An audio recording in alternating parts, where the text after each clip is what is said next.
Sam and Brickwood mentioned 1978 Concon. I'm, I guess, the last senator from the Concon, and Speaker Joe Souki is the last House member. And I was a youngster then, of course, but it didn't dawn on me that how significant those environmental and cultural protections. They're extraordinarily significant, and to me that started the budding but slow movement which to me culminated in the PLDC, which really sparked environmental cultural movement to the highest level I've ever seen.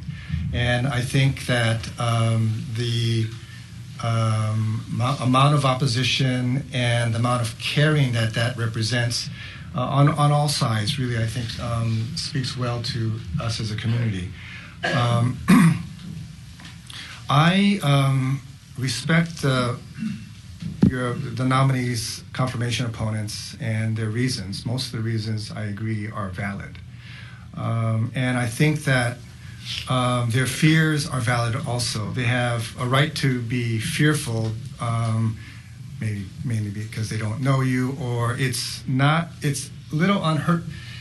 In the decades of development wars, where the environmental and cultural community often loses, and I'm usually on that side, I think that justifies a, not cynicism, but a disbelief that someone can change Jersey. Someone can, that someone can leave a lifetime development job and community relations, at your last stint, and then switch to then be the protector. I can understand how many people, in the context of the development wars, I can see how they can believe that there's an analogy here, not a and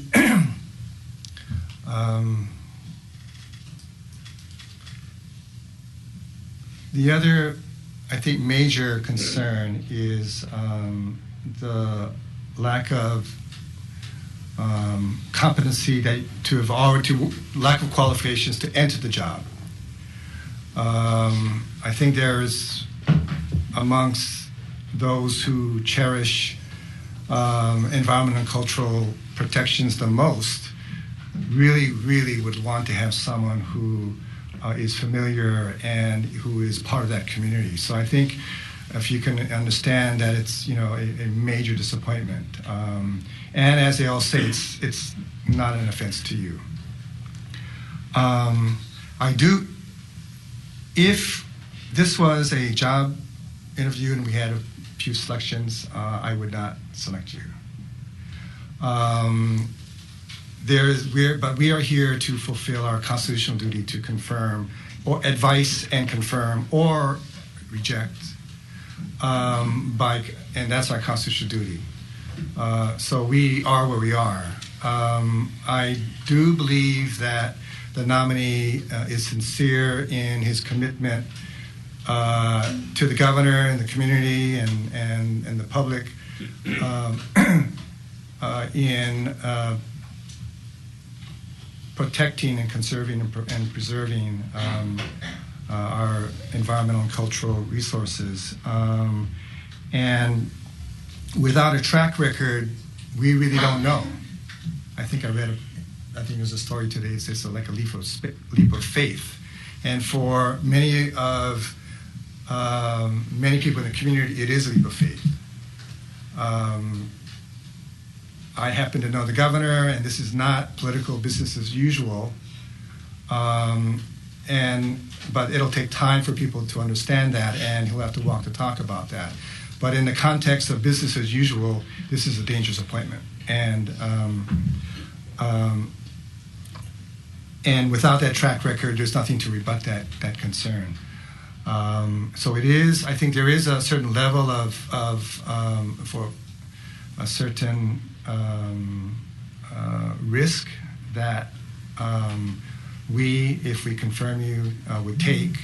And And if we confirm you, then you need to really be a fast learner on the job, and that is of concern. But our choice is either up or down. Probably one of the most significant question I have is, can you, the nominee, if you're confirmed, embrace the environmental, cultural preservation, so forth community, take off the land development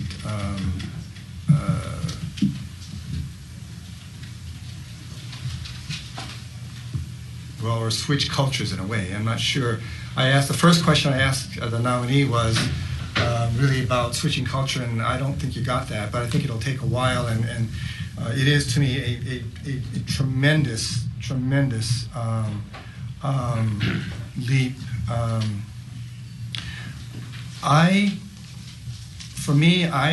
With the nominee, if he gets confirmed by himself, I don't think the nominee can make that transition. With support from the board, Land and Natural Resources, the Water Commission, the governor, the legislature, maybe perhaps even people who vote no, and even some of those opponents who vote no. I've come to a place where I am willing to accept the governor's nominee, Carleton Ching. However, in light, or to add light to the significance of the concerns, I will be supporting the chair's recommendation. So on the Senate floor, the recommendation that this committee, from here and everyone, will be to not advise and consent. That will be the recommendation on the floor. The Senate rules, however, say that the vote will be whether to advise and consent. And on that matter, I will vote yes, with reservations. Like a few other, like the chair and Senator Shimabukuro mentioned, we will see, if the nominee is confirmed, we will see whether one of us is right. And if I'm wrong, and well, I should point out that we did confirm the Attorney General today, and he's the only one who the governor cannot remove at will. So just a reminder. And I'm sure people will be talking with the governor, with whoever the director is, and if confirmed, I fully expect, and I will be expecting a successful term as the director.